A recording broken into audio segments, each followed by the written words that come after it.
Welcome to the Transform Your Wedding podcast, a how-to guide for taking your wedding to a whole new level. Here's your host, Marie Kubin from Rent My Wedding.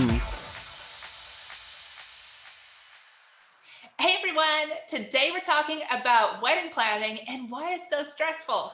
I'll be chatting with Leah Wineberg, the owner and creative director of Color Pop Events, a wedding planning company based in New York City. Leah has 7 years of experience in the industry, and she's been featured in media including Vogue, People, the New York Times, Martha Stewart, and more. So I can't wait to chat with Leah and hear all of her tips for how to reduce some of that wedding planning stress. Hey, Leah. Well, thank you so much for joining me. Thanks for having me. I'm excited to be here today. Yeah, and we've got a really interesting topic, talking all about the stressfulness that comes with wedding planning and hopefully some tips for how to eliminate it and avoid it. So I can't wait to hear all of your insights. Yeah, I'm excited to share. It's definitely an interesting topic, and hopefully this will bring some relief to some couples today.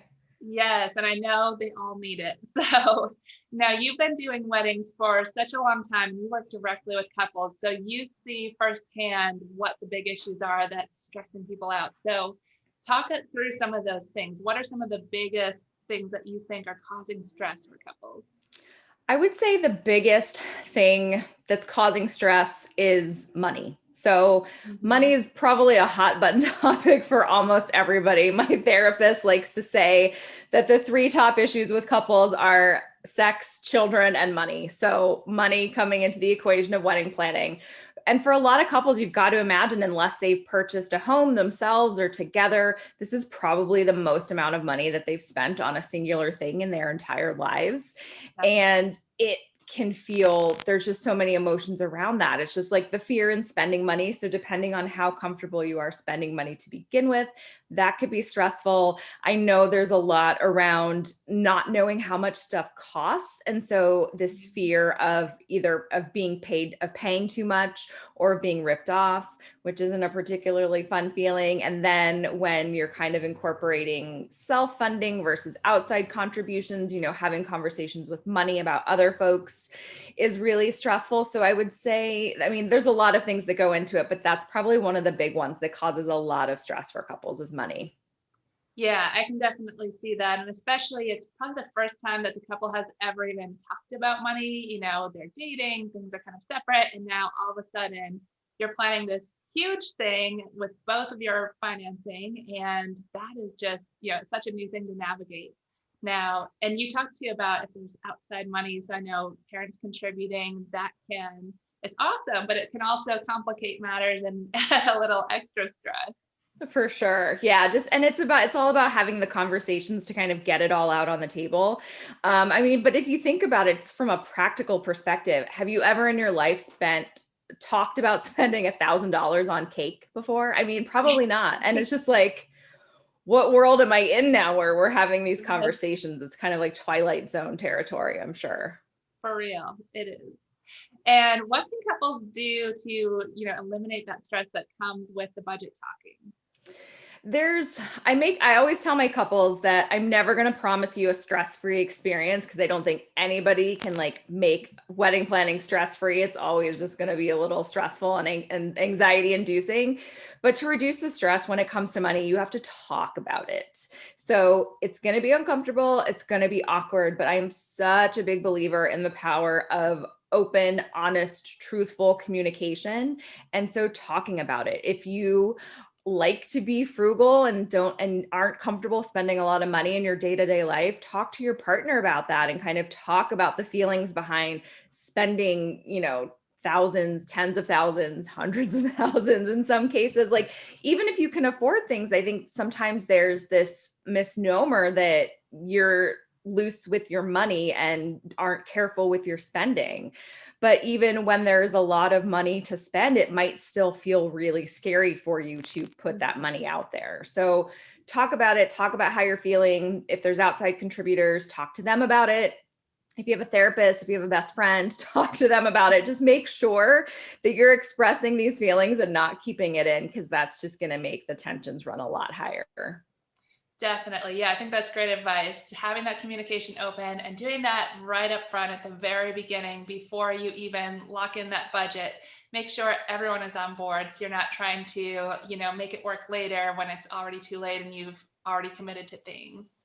And I know Absolutely. too, when it comes to those outside contributors, a big question that I always like to ask is, who's making the final decisions? Because, if the parents are paying for the whole wedding, does that mean they're also going to choose everything, or is the couple going to choose things? So I think not only how much you're interested in spending, but who then gets the power to decide on things that goes along with that contribution. Yeah, setting those expectations. And expectations, I think, is also a place where a lot of stress and anxiety comes into the wedding planning process.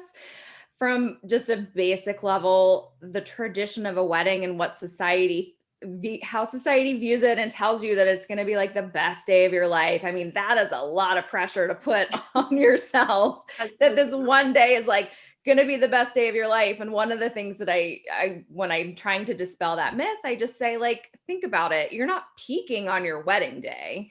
If the wedding day was the best day of your life, like, everything would be downhill from after that. But it's like, you get married, you have so many adventures to share with your partner. You might have children or have fur children or get a great new job, or like, just there's so much that awaits you, that setting expectations that this doesn't have to be picture perfect or Pinterest worthy or the best day of your life is going to help take people's temperature down a lot. I think when it comes to the stress of wedding planning, just being realistic about and being thoughtful and mindful of what expectations you are attaching to the day. And then that way you can kind of talk through them and be more realistic and set expectations about what this day is actually going to look and feel like for you. Yeah, I think that's a great point. I think that expectation is definitely a huge factor in causing the stress. You're trying to live up to, what everyone's doing on social media, or what your sister did for her wedding, or whatever it might be. So just keeping in mind that you need to be realistic and think about what the day is actually about, which is, celebrating your love. So don't get Yes. so caught up in meeting some standard that you forget the whole point of the day. Yeah, and social media is obviously great when it comes to wedding planning and ideas and inspiration and all that stuff, but it's also just it can just be so heavy because, like you said, this pressure to live up to what other people have done, or to have the photos that are going to be Instagram worthy and that all your vendors are going to want to post and you're going to get it published and all this stuff. Like, that wasn't I mean, I got married in 2012, and so I feel like that wasn't all that big of a concern at that point, and I'm grateful for that. But today there's just so much pressure of things being so public and on social media that is new for a lot of people. Definitely. I feel like we need to do a whole little part of this discussion just about social media, because I honestly think like that's the number one most stressful part about wedding planning. So what do you recommend to your couples, when it comes to, almost having boundaries between looking for inspiration versus getting sucked into a black hole? Yeah, the biggest thing to remember is that when you're looking at a photo, you don't know what that photo costs. And that's kind of the biggest thing to keep in mind, because you might say, I think a great example that I run into all the time with my clients is they want those rustic wooden farm, like naked farm tables. And when you're having a 200-person wedding and you look at the cost of that, I mean, in New York City, those tables rent for like $120 upwards, like sometimes 200. And when you have 200 guests, that many farm tables really adds up. And I've had so many couples kind of get really stuck on that look, but then it just wasn't worth the expense of something like that. So keeping in mind that as you're looking at things, that you don't know how much they cost, and that you shouldn't get attached to something until you can kind of have an idea of how much it costs and how that's going to work into your budget. And then the comparison game. I'm a big fan of giving the advice of, if you are following somebody on Instagram or social media, whatever platform it is, and they make you feel bad about yourself, or they don't make you feel great, or you feel jealous or competitive with them, just unfollow them. Just stop looking at them, take them out of your life, draw that boundary. They don't have to be in your life. You're not going to miss out on something, and you'll probably feel a lot better by drawing that boundary and just like eliminating that from the equation. Yeah, I think that's such a great point because it can be easy to get sucked in and think, oh, this person is so respected. Everyone's following them. That's what I need to do. And I'm not measuring up. So I think just eliminating all of those accounts completely from your life is a great tip. 100%. And yeah, like you said, just making sure that you're looking for ideas, but then you need to check the costs too, because a lot of these photos are not even real weddings. A lot of them are styled shoots where, people are contributing this and no one actually had to pay for this wedding. And it would be a whole different story if a bride was going to have the bill for that wedding. Yeah. And I think florists are kind of the hardest when it comes to vendors in terms of pricing and couples understanding what things cost. I think florals is a place where there's just a lot of misinformation or lack of information. Again, I have couples all the time that like, they want that entire garland of greenery and florals running down the length of the table with the candles and all that stuff. And that is outrageously expensive. Candles are expensive. Full-length garland just of greenery, even without flowers, is expensive. And so there's just a big piece of education with wedding planning, frankly, in terms of learning how much stuff costs. And then once you know, and once you have the facts, that is going to help you make smart decisions, hopefully feel more confident, less overwhelmed, and less stressed overall. Definitely. So how about the wedding day itself? Are there things that you think are really stressing people out when it comes to the day of? Yeah, it depends on your mindset going into it. So I love a go with the flow client. And a lot of times I will have like this pep talk with them beforehand to basically explain that once you are at the week of the wedding, family and friends are coming into town, you're taking off work and spending time with them, you get to your rehearsal dinner, like everything's just going to kind of like roll from there. And particularly once we're at the rehearsal dinner, everything for your day is set. We have done the best that we can to prep for everything. And if something goes wrong, like obviously know that I will do my best to take care of it, but there are some things where you are just going to have to go with the flow. So if something doesn't look right, or like the color of the flowers wasn't exactly like you hoped, as long as things look great, and I will help be the objective judge of like if things look good, sometimes there's just nothing that you can do about it. And you really just kind of have to go with the flow and say, this is going to happen. It's still going to be a great day. One of my favorite stories to tell is I had a couple who had a friend of theirs was their officiant. And he's this very outgoing guy, big personality, just really lovely and really fun. And before the ceremony, he comes up to me and he's like, I'm just going to wing it. I'm not going to have my like iPad or my script up there with me. I'm just going to wing it. And even professionals don't just wing it. But like I'm not here to tell you what to do. If you feel confident in doing it, like do it. So ceremony's great, super cute, lots of laughs, lots of tears, all that stuff. And we get to the end and he pronounces them husband and wife. And he forgot to do the exchange of rings.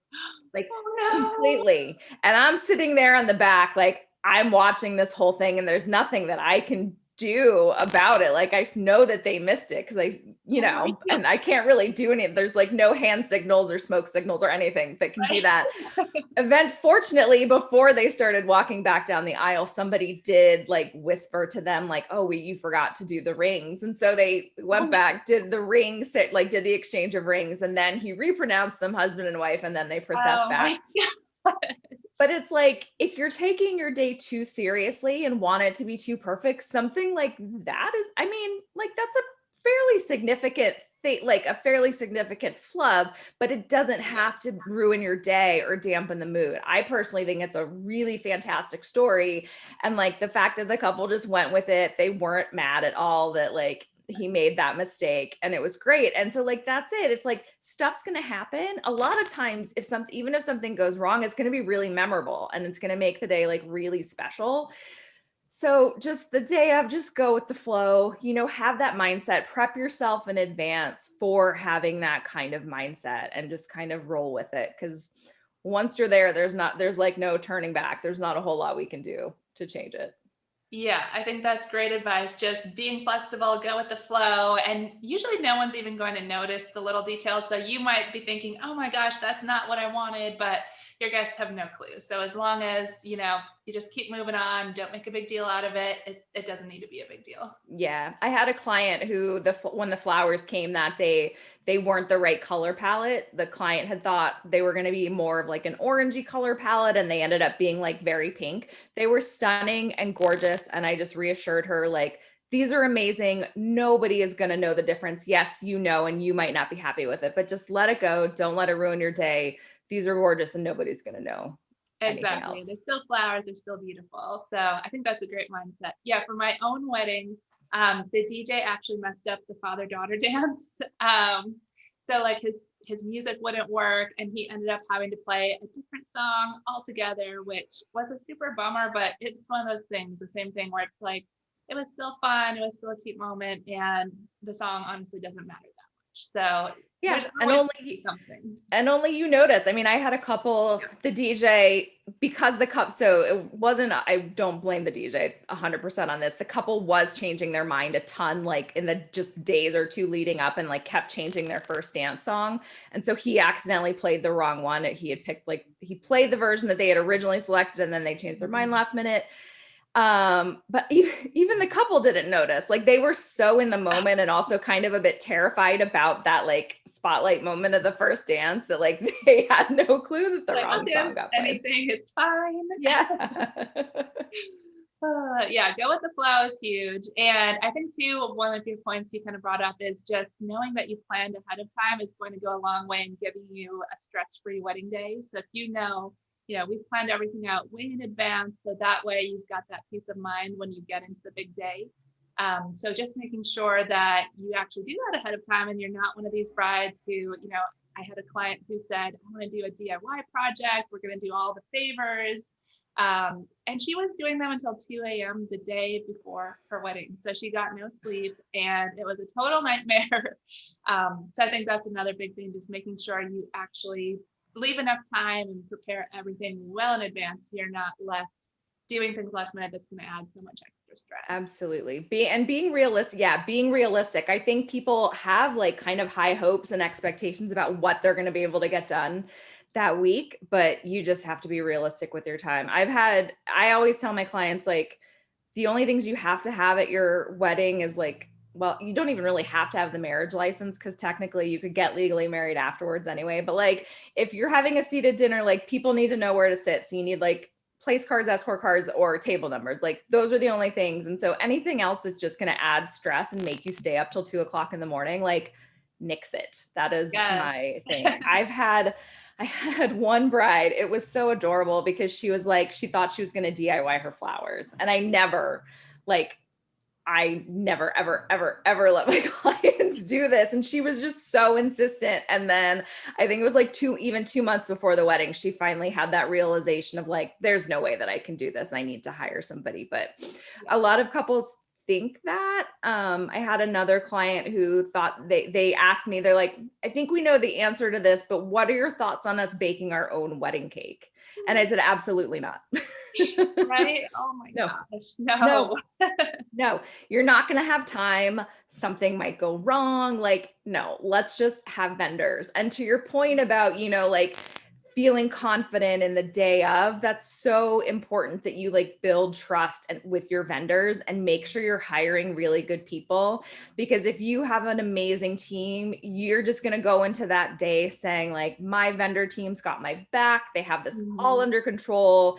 If anything goes wrong, I trust them to like handle it. Like, it's going to be great. And so just even from laying that foundation from the beginning with a solid group of vendors is so helpful. Yeah, I think that's a great point. Planning at the front end, getting that great vendor team. And if you're type A personality like me, just, do lots of confirmations. So if you want to confirm the week of and say, hey, I just want to make sure everyone's all set, you're going to be there, you're doing this.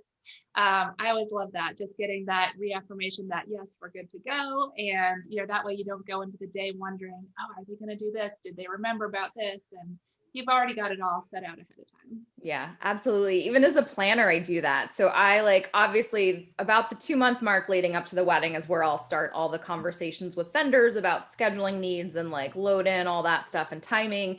And I still do a final confirmation with everybody 2 weeks out, because my worst nightmare is that like somebody had the wrong date on their calendar or they somehow forgot. And I'm just like, nope, we're going to confirm like everything really close to the wedding so that there's no way that you can like magically forget to show up. Exactly. So anything else that you see is causing a lot of stress for couples? Yeah, the last thing I wanted to touch on, I think, is just it's important for couples to remember that weddings are the intersection of so many different things. So it's like it's money, it's love and your relationship, it's family dynamics and family politics. It can be the blending of religions and the blending of cultures.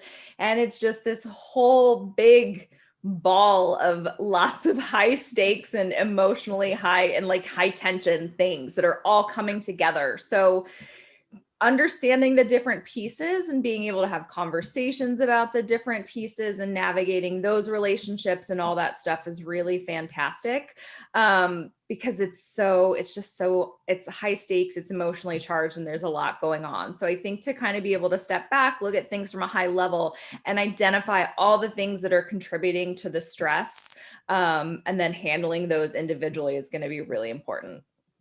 Definitely. Yeah, I think that's great advice. And a lot of couples, I feel, just go into their wedding planning. They don't really take the time to think about some of these things beforehand. So I think that's such a great idea to think about, what's going to be changing? What are we blending? Religions, everything.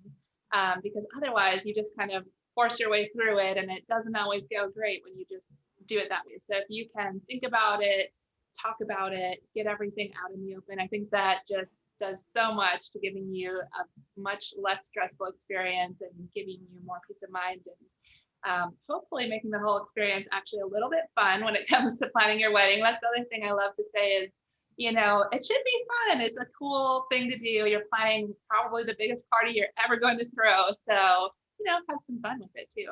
Yeah. And I also will say, like, even I've definitely had couples that they just didn't enjoy the process. And sometimes that's okay too. Like, you may not love it. It may not feel fun for you. Hopefully you are happy and satisfied, like with the outcome and with the day itself. But if you're listening to this and you're like, oh, I totally hate my wedding planning process, this is not fun, this is not enjoyable, like that is absolutely a normal reaction as well. Yeah. So And how do you work with clients too? Do you have, some clients that just come to you and say, plan the whole thing, I want nothing to do with this? Or is it always kind of a collaborative process? How do you do that? yeah, it's mostly a collaborative process. I think couples, it's interesting. I think where my couples differ is sort of how they make decisions and what level or number of options they want to see. So I definitely have had some couples where it's like, just give us, 3 to 4 different options per category. We'll talk to who looks interesting. We'll make a decision. And sometimes it's just like every time I send them a group of vendors, they're like, we like so-and-so, we're going to hire them. And it's like super fast. And then other people, and it's all about your personal decision-making style, I think. And there's also a lot of people who, in order to make a decision, they like to know the full landscape of what's out there and what's available to them. So that's like the couples who want to see dozens and dozens of venues. I had one couple who had a hard time picking a photographer, and it was like, I first sent over some options. They didn't quite love everything. They found some on Instagram and sent me back a list of like 10 who I researched, and because of budget and availability, like none of those really worked out. And I was just like, I said, I have a list, like I curate my preferred vendor list. So I don't just send like a list of everybody out to all of my clients. So, but like my list of photographers that I love and work with and can recommend is like 40 plus people. And the client was like, give it to me. I want to see it. I want to see it all. And like, they went through my list of like 40 photographers but that was just how they make decisions. Like they want to see everything that's out there so that they can feel confident in making the decision. So yes, my couples are always pretty involved, and I really never have anybody that's like, you just handle it. But it definitely, the decision-making process and like how many options they want to consider and how many people they talk to, that is what differs amongst my couples. Yeah, that's really interesting. I feel like I'd be that person asking for all 40 of the photographers, by the way. Which is fine. I think it's helpful. Like if you know, I think it's really helpful if you know that going in, like if you're self-aware enough to know how you make decisions, and especially if you're working with a planner, like be able to give your planner that kind of heads up, just to say like, hey, we're the kind of couple, we like to see a lot of different options and get a sense of what's out there in order to feel comfortable making a decision. Because then you sometimes have people, if you don't give them all of that, they make a decision too fast and then they regret it or don't love it, or sometimes even they change their mind. I had a client who booked a venue too quickly and ultimately, decided to break the contract and book somewhere else. So yeah, it's helpful to like be aware of your decision-making style for sure. Yeah, definitely. And there's nothing wrong, like you said, just tell everyone up front, because it's totally cool however you want to do it. But if you tell people, it'll just make it easier on everyone. Yeah.